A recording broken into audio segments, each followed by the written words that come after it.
In a Pima County courtroom today, the mother of a 15-year-old girl described watching her daughter being shot to death. The murder trial of two men charged in the death of Brenda Arenas is getting underway this week.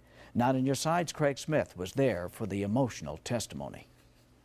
Brenda Arenas' mother spoke through a translator, but there was no translation required to understand the grief from a terrible night almost 3 years ago. Esmeralda Lopez says her daughter Brenda Arenas screamed to just hit the gas when three men with masks and guns surrounded their car. And it's at that moment I did step on the gas. I did step on the gas, but at the moment that I did that, the person let out the gunshot. She heard the blast of the gun, felt a shower of broken glass, and Brenda went silent.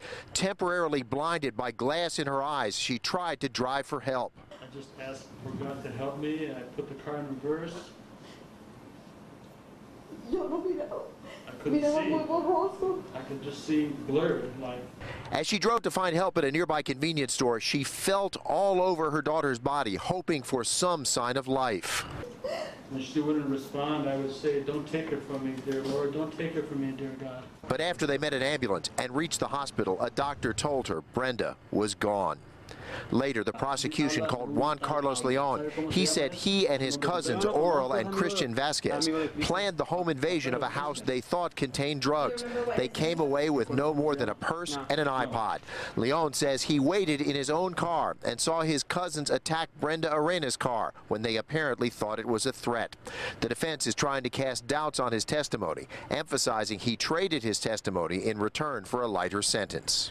Now, the two men on trial, Oral and Christian Vasquez and Leon, ran to Mexico about a month after the killing. It came out in the trial that Tucson police found Leon in Mexico and had been talking to him by phone and urging him to turn himself in. He strung them along for almost a year before the three did turn themselves in after Mexican police began pressuring them.